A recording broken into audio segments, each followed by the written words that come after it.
जी तो बच्चों उसके बाद हम बात करते हैं नॉन लाइबिलिटीज़ की, राइट। तो लिखा हुआ है कि the liabilities that arise with very little uncertainty, ऐसी लाइबिलिटीज़ हैं जिनमें अनसर्टेनिटी का अंसर जो है वो बहुत कम पाया जाता है, ठीक है। एग्जांपल्स इसकी कौन कौन सी हैं? Accounts payable, notes payable, unearned revenues. तो इसमें देखें नॉन लाइबिलिटीज़ के अंदर सबसे पहली चीज़ जो है वो हमारे पास है अकाउंट्स पेबल। अकाउंट्स पेबल का बेटा है आपको जो है वो आइडिया होगा, अगर नहीं है तो मैं चलिए शॉर्टली जो है वो इनको भी जो है वो थोड़ा थोड़ा एलेबोरेट कर देता हूँ।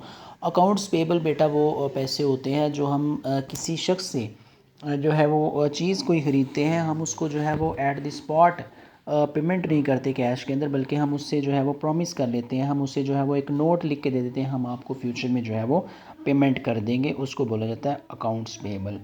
उसके बाद है सेल्स टैक्स पेबल। तो सेल्स टैक्स पेबल डेफिनेटली आपको पता है कि जो है वो इनकम टैक्सेस लगते हैं लोगों की इनकम्स के ऊपर, इसी तरह कॉरपोरेशंस को जो है वो कॉरपोरेट टैक्सेस पे करना पड़ते हैं। सो वो जो सेल्स टैक्स होते हैं वो भी कंपनीज़ के ज़िम्मे जो है वो नॉन लाइबिलिटीज़ ही कंसीडर की जाती हैं। उसके बाद है अनअर्न्ड रेवेन्यूज़। अनअर्न्ड रेवेन्यूज़ से क्या मुराद है बेटा? अनअर्न्ड रेवेन्यू बेसिकली वो रेवेन्यू होता है जो अभी तक जिसके अगेंस्ट हमने सर्विस जो है वो रेंडर नहीं की, लेकिन उसका मुआवजा जो है वो हम वसूल कर चुके हुए हैं, ठीक है। सो वो अनअर्न्ड सर्विस रेवेन्यू जो होगा या अनअर्न्ड सेल्स रेवेन्यू भी हो सकता है, उसको हम जो है वो नॉन लाइबिलिटी कंसीडर करते हैं। उसके बाद है बेटा शॉर्ट टर्म नोट्स पेबल।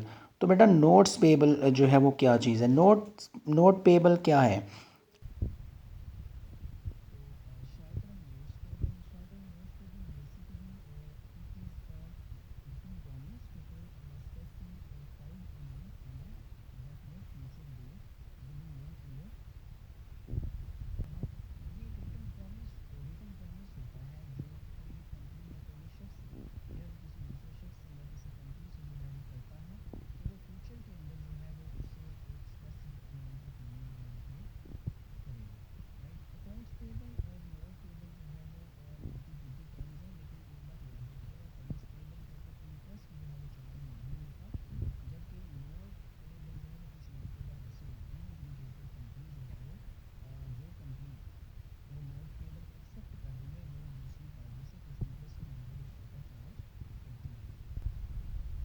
तो नेक्स्ट जो चीज़ है वो ये है कि short term note payable can arise in two cases, के लिए कब लिखे जाते हैं? दो केसेस में लिखे जाते हैं।